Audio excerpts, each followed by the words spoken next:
Hey, just a quick caveat before you watch this video. I did my best in trying to cover this subject as far as maybe some of the not so good things about owning an EV at this point in time. I did forget a few of them, and as I was thinking about it, like for example, remember the debacle that people had trying to charge even their Teslas this winter in Chicago? I know Kyle flew in just to check it out. Cold weather, not good for EVs. And then, one other thing, I know I had mentioned tax credits in this upcoming video, which you'll see, but not everyone qualifies for these tax credits. So it's a little bit unclear. So listen, don't yell at me if I forgot one or two. Please just add them into the comments. I hope you do that, and appreciate you watching. Hopefully you get at least some balance here on the Out of Spec Dave channel going with respect to EVs. Last night I was walking my dog, and one of my neighbors pulled up in a Mercedes C-Class, and I was like, and she ripped in, and she's like, "Hey Dave, how's it going?" And I said, "Wow, look at you and your hot Mercedes." I said, "Have you ever considered getting a Mercedes, electric Mercedes?" And she laughed at me and goes, "Why would I want to do that? Why would I want to waste my time plugging in? I could go to the gas station." And you know what I said to her? I said, "Don't do it," right? If you're not ready to do it, then don't. I think that there's a lot of people who are trying to push people into EVs, and I'm not one of them. I'm trying to educate people about, if you buy an EV, first of all, I think you're going to love it, but that's just me. But if you buy an EV, here's what you should expect.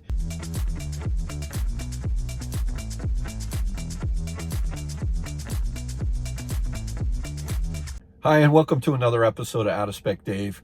I received an email last week from a viewer. I've been getting a lot more mail, and I really like it. I do read every single email that I get. And please reach out to me, Dave at outofspecstudios.com if you ever want to. But this guy John, he really struck a chord with me, and I was thinking about what he was saying.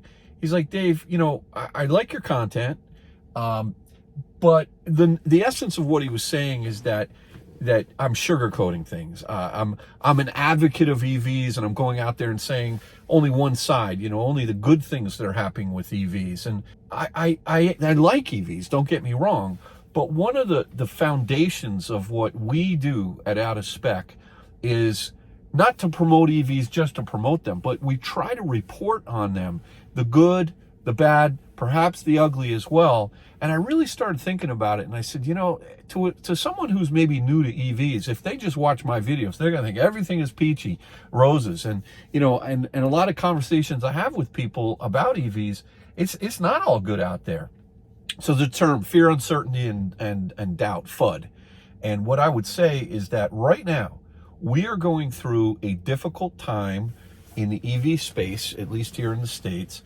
And I want to talk about it. I'm not shy about some of the challenges that are happening right now. And again, I like the EVs for me, but that doesn't mean they're right for you. All right, so in John's email, he basically categorized things very nicely. There's an EV sales crash going on. The manufacturers, a lot of them are in real trouble. And used EV prices have come down tremendously. Many people are upside down in their EVs today that bought them a year ago. And Tesla service, this was the last point that he made, Tesla service is really getting backlogged right now.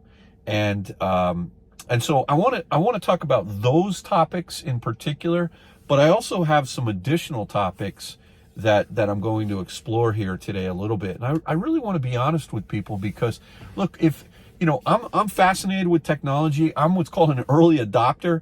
I remember when Kyle and I, maybe I've told this story in the past, when the first iPhones came out, we were the first ones online to get them. When the iPads came out, we were the first ones to get them.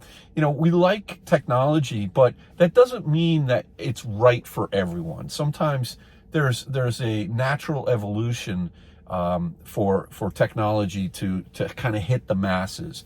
And the early adopters are very tolerant of, let's just say, things that maybe the average person wouldn't tolerate. Like, what do you mean it takes you 45 minutes to charge an F-150 Lightning if you're on a road trip? I don't have 45 minutes for that. I could just put gas in my car and go. But there's lots of these little things that I think are important to discuss. And really what I'm trying to do with my channel, and I think is just to be upfront and honest with people. But John's email really woke me up. And I think he's right. I think I am being a little bit too rosy and a little bit too peachy. So let's talk about the EV sales crash, okay? Think about a year ago, what Tesla did. I'll give you an example. My Model X Plaid that I bought in November of 2023, right around this time last year, maybe February, it's now March, that vehicle was about $50,000 more expensive than what I paid for it. And a lot of people bought the Model X Plaids. A lot of people bought Model Ys for like $60,000, $65,000. Today, you look at Tesla's website and you can buy one for under $40,000, assuming you're eligible for the tax credit. And so, Tesla created a situation last year where they just started reducing prices and killing prices so much that while they gathered a lot of sales, they upset a lot of people that were upside down on their loans, which is, if you borrow money to buy your vehicle, your resale values are just going to tank tremendously. You look at how that impacted sales of Lucid, or even sales of Ford, let's say with the F-150s, this is creating shockwaves in the industry right now. And if you're smart and you're a buyer and you haven't bought one yet, it's a really good thing. Just look back at the history of 2023, about a year ago, to right now, and you'll see that the deals that you can get right now on EVs are tremendous. And so, but it's just a crazy market out there right now, and what's happened. So, the big manufacturers that sell still today, let's just call it not just EVs, but they sell ICE cars, gas cars as well. They can dial back the production of EVs, even though they've invested a ton of money in those products. They can dial back and still rely on the sales of their ICE cars. But you've got a lot of manufacturers that are vertically integrated just in the EV space that don't have that luxury of being able to make revenues or earn revenues from another source other than pure EVs. And so we've got interest rates that have come up over the last year. There's a lot of fear, uncertainty, and doubt, and maybe it's real, about technology. A lot of people come up to me and say, "Hey, Dave, what's going to happen to the battery? I hear that it costs $20,000 or $30,000 to replace a battery in a car." Used EV prices are just unbelievable. I know Alyssa paid a lot of money for her e-tron, and I mean, you're seeing these things going for like 50% of what she paid for her vehicle. And they're great cars. They're really good cars. So we as early adopters maybe tend to rationalize a lot of things that other people who are not early adopters, they go, "Well, why would I want to buy that if it takes me longer to charge it? Why would I want to buy that if I hear there's challenges at actually getting juice, charging up your car when I'm on the road." And, we've all gone over how great it is to have an EV as a daily driver, but when you're going to road trip it, there's a lot of things to take into account there. So, so the value of these EVs right now, I think, are to the benefit of someone who is thinking about buying an EV because they've come down so much. But the margins of these companies that are out there building them is, it's the price for the battery technology and all that. It's not coming down as fast as the prices are coming down. So there's a glut of EVs out in the marketplace. I mean, I was at a couple of Ford dealerships recently, a lot of F-150s on the lot, a lot of Mustang Mach-E's on the lot. Mercedes has a ton of EQS SUVs, EQE SUVs sitting on the lots. And, it's a buyer's market out there. But the question is, why is it a buyer's market? Why aren't people being pulled to buy these cars? I mean, there's incentives out there for you to do that. But there's a lot of concern about, is this the right time for me as a mainstream buyer to actually jump on board with this whole EV thing? If you're not ready to buy an EV yet, don't. I mean, listen, I think it will happen. We're going through an evolution, maybe it's a revolution, but a changeover from one fuel to another. It's going to take a long time. There's a lot of politicians that are saying, oh, we should do this a lot faster, and they're throwing a lot of money in terms of tax rebates and credits and all of that. But you got to use your head. Is it right for you? And that's something that's something to really consider. There's a lot of complications about, will I get a tax credit? Am I eligible for the tax credit based on my income? Is the car that I'm buying eligible for a tax credit? What if I lease the car? What if I don't lease the car? And all of this is what we're trying to do to help educate people. And I know it's tough. There's a lot of noise out there when it comes to all of these things. There was an article that I read back in February. I pulled it up, the LA Times. It was specifically talking about EV sales in California. California being sort of the epicenter. I just got back from California. There's EVs all over the place out there. In the third quarter, EV sales in California experienced their first quarterly drop since 2012. I'm just looking at the LA Times article here in my wife's Model Y. Additionally, it says fourth quarter sales declined by 10.2%, falling from 100,151 units to 89,933 units. That's the first kind of you're going up on a curve and it drops.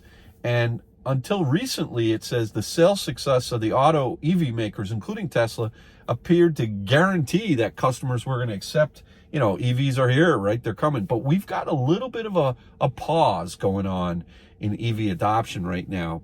And I believe that it is a temporary setback. That's just my own opinion. If you disagree, don't buy one right now. Let the prices come down even further. And then perhaps when you're ready, go out and buy a used one at a really good price, or perhaps even a new one with the incentives, assuming you qualify. But the EVs are still, on average, a lot more money than their gas equivalents. This article talks about the overall EV market still far from saturation. But it's like anything else. When you come out of the gates real fast and you're accelerating hard, there's a pause that perhaps is happening here. And I think it's a healthy one for people to take a step back and say, what's really going on?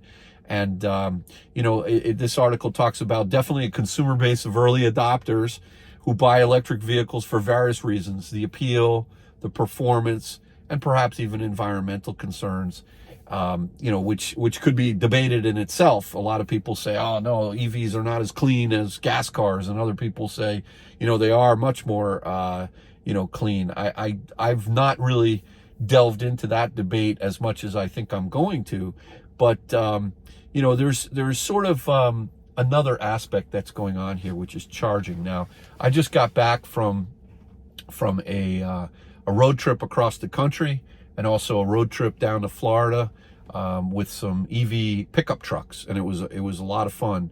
And what we're doing by doing these races is we're pushing the limits to test out what should you expect when you're charging. So, a lot of novices, I remember I was up in Maine with my daughter Katie over the summer, and some guy pulled up to an EA station in a Model 3 he had just rented from Hertz, and he was trying to plug into it. And, I explained to him that he was unable to plug his Model 3 into an EA unless he had a certain adapter, and he didn't know what I was talking about. But what we've got going on in reverse right now is a lot of CCS cars are now able to start charging at Tesla. As a matter of fact, today, Rivian just now officially announced that you can charge your Rivians at V3s, which is great. Something we just did with the F-150 and tested that out, and it is great. But it's causing a lot of potential issues at Tesla superchargers because of where the charging port is. And so, look, I could go on and on here with sort of this what is it really like to own an EV today? But it's not perfect, okay? The fear, uncertainty, and doubt is real. And all that I would encourage people to do is talk to each other, continue to do your research. And if you are interested in buying an EV, go drive one, whatever version of one you like, or whatever car it is you like. Do your research. There's so much information out there on YouTube and all of that. But don't let anybody push you into a decision that you're not ready to make. I personally love driving the EVs. Kyle has had my Model X out in Fort Collins for the last almost 4 months, and I started to dabble into a little bit of the hybrid sort of world with the Volt and with the ELR. And what's interesting about that is, it gives you a taste of EV if you're driving a hybrid, and it also gives you that sort of peace of mind to have the gas engine. I know it's not perfect because you're still burning gasoline, but if you can drive a lot of the time on EV for your local daily commutes, and then when you want to take a long road trip, especially in a pickup truck, this new Dodge Ram Charger that's going to be coming out next year, you look at the statistics of that, and you look at the range that it has, and especially if you're going to be doing towing, that may make a lot of sense for a lot of people. And there are quite a few, of these hybrids on the market, these plug-in hybrids. But I'm so glad that I did expose myself to sort of the Volt and the ELR and the whole hybrid market, because I went full Monty, if you will, for the EV space, and I love it, and it works for me. It works for us as early adopters. But if you're, don't let anybody push you into buying an EV. If you're not ready, we're not going to push you, that's for sure, but we are going to educate you. So let's talk just a little bit about Tesla service. Recently, I think some of you who watched the channel saw that my wife hit a little pole in a mall and had the front bumper damaged. Originally, I went to Tesla in Mount Kisco, and I said, hey, how much would it cost to fix the bumper? And they gave me a price of, actually, they said it was $1,200. I thought that was pretty good. I was ready to do it. I booked the appointment, and then 2 days later, I got an email. Everything is sort of done through the app with Tesla. They don't really call you. Well, maybe sometimes they do, but very rarely. And they said, oh, we don't do that work anymore here. You have to find your own body shop in order to do that. And then the rest of this history, I tried it on my own. I failed. I hired a guy. It looks awesome now. But that was kind of weird to me. And then, when you think about how many Tesla's sales have been made, and you look at the number of delivery centers and sales centers that they're expanding out on, just to actually get someone to come out to your house, the remote rangers as they call them, or to make an appointment for Tesla, I've seen that it's gotten longer and longer. John made a point that Tesla service appointments are really getting pushed out. I haven't necessarily seen firsthand how bad it's gotten, so please comment below if you've experienced some really bad Tesla delays. I know that a lot of people, when they've gotten into accidents, are having trouble getting their cars fixed or maybe getting parts for them. I've read things in the blogs, but that's been more anecdotal. So again, if you don't mind, just maybe throw some of your observations about how Tesla service is waning, or maybe just getting overtaxed. And I'm pretty sure they'll build it out. I mean, they're definitely doing a lot as far as growth, and they've got to match the service to the sales demand and delivery demand. But yeah, if you don't mind, just comment below on that. Things are going to get interesting with the multiple brands of EVs that are going to be charging at Tesla superchargers. I'd like to ask everyone, as we go through this transition together, to keep cool heads. When Kyle and I were in Virginia and we had to pull the F-150 up on the curb in order to plug in, well, first of all, we were super lucky that there was a unit available on the end. But if I had a Mustang Mach-E, it wouldn't have been able to charge. And so things are going to get interesting, especially for certain vehicles that maybe block. You take up two Tesla supercharger spots. So keep a cool head. We're all trying to do this together. I think the manufacturers have our best interests at heart. They're trying to give us good products out there that we can consume. There are some great products out there, but be careful when you're buying an EV. Don't overpay. It wasn't that long ago during COVID where people were paying $10,000, $15,000, $20,000 over sticker for cars. Cars were in short supply because of the supply crisis that was happening. But man, oh man, even if you paid retail, you're upside down in a big way right now. And that's not a good position to be in. Hopefully what you can do is find some peace of mind knowing that when you purchased your car, remember how happy you were on that day and enjoy your car. But if you didn't purchase one, boy, oh boy, get to know the market, learn the economics of where they were a year ago, where they are today.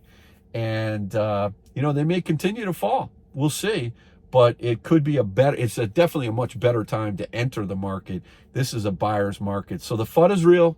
I appreciate you watching. Hopefully, maybe I'll start answering some more emails like this in the future. But this one really struck a chord. So John, thanks again for, reaching out to me and asking me these questions and trying to be upfront and real with my audience, with our audience. So thanks again for watching another episode of Out of Spec Dave. We'll catch you on the next one. And maybe we'll see you out there at one of the Chargers. Take care now. Bye-bye.